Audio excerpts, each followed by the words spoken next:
kemungkaran yang disebutkan oleh Allah di dalam surat Maryam ayat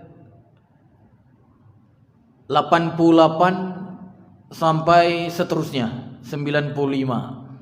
Di situ Allah Subhanahu wa taala di ayat 89 mengatakan, laqad ji'tum syai'an idda, sungguh kalian telah mendatangkan satu kemungkaran yang besar. Ya. Jadi Bapak Ibu yang dirahmati Allah, kita harus mengenal ya kemungkaran yang disebutkan oleh Allah, apalagi kemungkaran itu adalah kemungkaran yang besar. Anak-anak kita harus mengetahui ya apa yang disebutkan oleh Allah Subhanahu wa taala dari sebuah kemungkaran, sehingga apa? Ketika kita kemudian mengetahuinya, ya kita dan juga keluarga kita bisa menjauhi kemungkaran tersebut. Jamaah sekalian, mereka telah mendatangkan satu kemungkaran yang besar, kata Allah. Apa kemungkaran itu? Nah, disebutkan pada satu ayat sebelumnya, ayat 88. Allah katakan, wa qalu ittakhadhar rahmanu walada. Mereka mengatakan Allah Subhanahu wa taala ya mengangkat anak, mengambil anak atau memiliki anak. Maka di ayat 89-nya Allah katakan, laqad ji'tum syai'an idda, sungguh kalian itu telah mendatangkan satu kemungkaran yang besar.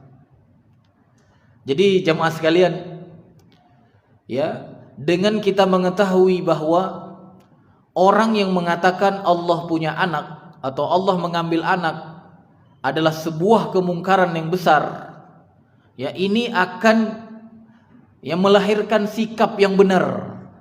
Ya, ketika kita menemukan ada orang yang ya beranggapan seperti itu.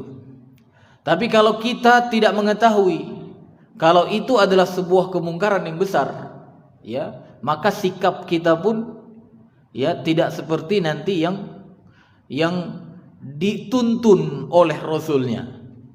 Yang mana kalau kita lihat di dalam hadis Bapak Ibu yang dirahmati Allah, Rasulullah sallallahu alaihi wasallam bersabda, "Man ra'a minkum munkaran." Barang siapa di antara kalian melihat sebuah kemungkaran, maka kata Rasulullah sallallahu alaihi wasallam, "Falyughayyir biyadihi." Maka rubahlah kemungkaran itu dengan tangan. Ya, biyadihi, dengan tangannya. Yang kemudian dijelaskan oleh para ulama, di antara maksud tangan di situ adalah dengan kekuasaannya. Ya, jadi orang yang berkuasa, diberikan kekuasaan oleh Allah di muka bumi, ketika dia melihat kemungkaran, dia harus merubah kemungkaran itu dengan kekuasaannya.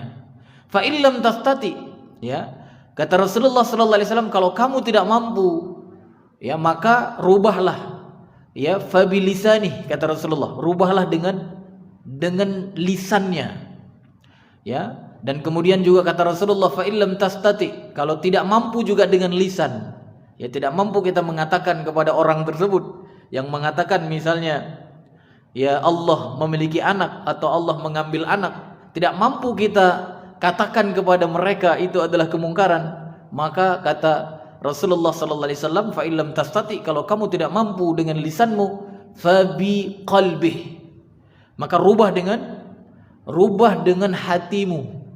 Ya, bagaimana merubah dengan hati? Maka disebutkan oleh para ulama, ya, di antara maksud merubah dengan hatinya adalah mengingkari kemungkaran itu. Artinya apa?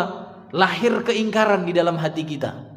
Kita benar-benar meyakini itu enggak benar gitu. Ya, kita mengatakan di dalam diri kita, aku enggak suka dengan orang yang mengatakan Allah memiliki anak. Karena aku yakin, qul huwallahu ahad, ya. Katakan Allah itu satu, lam yalid walam yulad. Dia tidak diperanakkan dan tidak punya anak. Jadi Bapak Ibu yang dirahmati Allah, hadir di dalam diri kita apa? Hadir di dalam diri kita keingkaran, ya, keingkaran terhadap perbuatan orang seperti itu. Itu fabi qalbi. Artinya apa? Kalau enggak mampu dengan kekuatan, enggak mampu dengan lisan, maka hadirkan di dalam hati keingkaran. Fabi qalbi. Tapi disebutkan oleh Rasulullah di akhir hadisnya apa? Wa dzalika adhaful iman. Itu adalah selemah-lemah apa, Pak? Selemah-lemah iman, ya. Tetapi masih mending. Artinya apa? Masih ada iman walaupun posisinya selemah-lemah, ya. Jadi Bapak Ibu dirahmati Allah, kenapa kita harus, ya, benar-benar mengetahui bahwa itu kemungkaran, ya, sampai-sampai kalau disebutkan di ayat selanjutnya oleh Allah Subhanahu wa taala di ayat 90-nya, Bapak Ibu dirahmati Allah, ya, gara-gara ucapan itu kata Allah Subhanahu wa taala makhluknya yang lain, ya, selain manusia, disebutkan takadus samawati yatafattarna minhu, ya, takadus samawati yatafattarna minhu, artinya apa, Bapak? Artinya hampir-hampir gara-gara ucapan itu, gara-gara kemungkaran itu, ya, Allah mengatakan langit itu hampir pecah, kata Allah. Jadi langit itu kan makhluknya Allah kan? Langit itu makhluknya Allah. Habis itu disebutkan juga wa tanshaqqul ar, bumi itu hampir terbelah gara-gara ucapan itu. Gara-gara ada orang yang mendakwakan Tuhan itu punya anak. Hampir makhluknya yang bernama bumi itu, ya, dia terbelah gitu, saking marahnya gitu, ya. Habis itu apa? Wattakhirul jibalu hadda, dan juga gunung-gunung itu, ya, hampir runtuh. Kalau kata Ibnu Abbas, dia hampir meledak dengan suara yang besar gitu. Itu gara-gara apa? Gara-gara ada, ya, pernyataan seperti itu. Artinya apa? Makhluk Allah itu marah, Pak. Gara-gara ucapan itu hampir dia langit itu pecah gitu. Gimana langit pecah, Pak? Ya. Mungkin kalau kita bayang-bayangkan bisa juga itu, ya. Habis itu bumi terbelah gitu kan. Habis itu apa? Gunung runtuh gitu, ya. Tapi kita harus mengetahui mereka tidak bisa, ya, melakukan sesuatu terhadap orang yang melakukan kemungkaran itu kalau tidak atas dengan izin Allah. Karena pada dasarnya mereka itu semua adalah makhluknya Allah, ya. Makanya ada dalam sebuah hadis, Pak, walaupun disebutkan oleh para ulama hadisnya memang derajatnya dhaif gitu, ya, tapi kalau kita kaitkan dengan ayat ini bisa menguatkan. Jadi disebutkan di hadis itu, ya, setiap malam gitu laut itu meminta izin kepada Allah. Untuk apa, Pak? Untuk melahap manusia-manusia yang ada di bumi, yang paling dekat dengan laut itu, ya. Karena apa? Karena kemungkaran yang dilakukan oleh yang namanya manusia, ya. Nah, kalau kita kaitkan dengan ayat ini nyambung, Pak, karena makhluk Allah itu, ya, langit tadi, bumi tadi, gunung tadi, mereka itu ketika melihat kemungkaran, apalagi kemungkaran yang sangat besar ini kan, yang kata Allah, laqad ji'tum syai'an idda, kalian telah mendatangkan satu kemungkaran yang besar. Ya, kemungkaran yang umum saja makhluk Allah itu marah, Pak. Apalagi kemungkaran yang sangat besar. Makanya wajar disebutkan oleh Allah, hampir saja gunung itu runtuh, ya, bumi itu terbelah, langit itu mau pecah gitu. Wajar.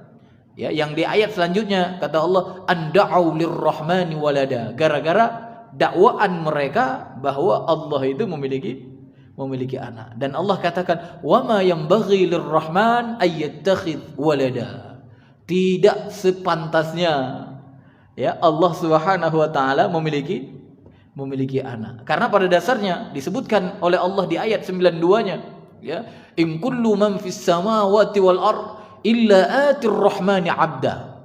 Tidaklah apa yang ada di langit dan di bumi, ya, semuanya, ya, mereka itu adalah hamba, akan mendatangi Allah sebagai seorang hamba. Jadi nggak ada yang pantas disebut sebagai anak Tuhan. Jadi semuanya, mau gunung, mau langit, mau bumi, semua yang ada di langit dan di bumi itu semua adalah hamba.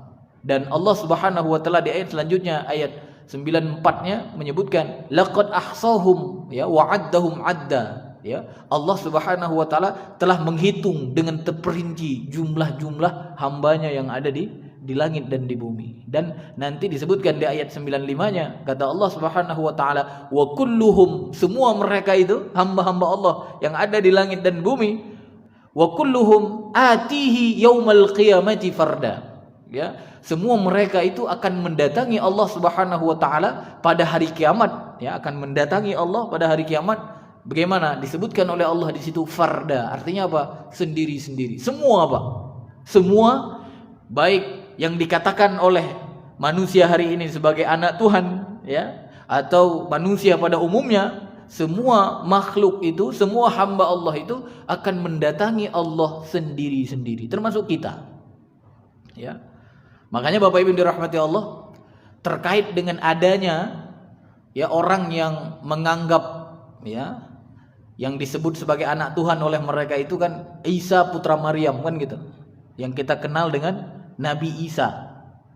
Nah, karena ada di dunia orang yang menganggap Nabi Isa sebagai Tuhan atau sebagai anak Tuhan, ya, maka Bapak Ibu dirahmati Allah, Nabi Isa pun nanti di hari kiamat, ya, kan tadi didatangkan kan satu persatu kan, Nabi Isa pun dipanggil oleh Allah. Itu disebutkan nanti di dalam surat Al-Maidah ayat 116. Ya, yang bawa Quran bisa buka, ya. Jadi karena di dunia ada orang yang mendakwakan seperti itu. Bahkan kalau sekarang kayaknya, ya, terbanyak orang di dunia kan, ya, terbanyak orang di dunia sekarang adalah orang yang menganggap Tuhan punya anak. Karena kalau yang mengesahkan Allah seperti kita orang Muslim, nah ini kan tidak terbanyak di dunia hari ini. Kalau di Indonesia iya kan gitu, ya. Tapi kalau di dunia tidak. Artinya apa? Karena ada orang yang mendakwakan Allah memiliki anak, ya, atau, ya, mendakwakan makhluk itu sebagai hamba itu sebagai Tuhan, maka nanti, ya, Allah Subhanahu wa taala panggil Nabi Isa itu, ya. Jadi sama seperti kita nanti akan dipanggil semuanya. Nah, Nabi Isa dipanggil juga. Maka ditanya oleh Allah kepada Nabi Isa, "Idz qala Allahu ya Isa ibn Maryam," kata Allah. Ya, ketika Allah Subhanahu wa taala mengatakan kepada Isa putra Maryam. Ya, jadi Isa itu adalah putra Maryam. Apa yang dikatakan oleh Allah? A anta qulta linnas. Jadi ketika dipanggil oleh Allah, ketika ditanya oleh Allah kepada Isa, ya, Allah menanyakan kepadanya, apakah engkau yang mengatakan kepada manusia, ya, ittakhiduni wa ummiya ilahaini min dunillah.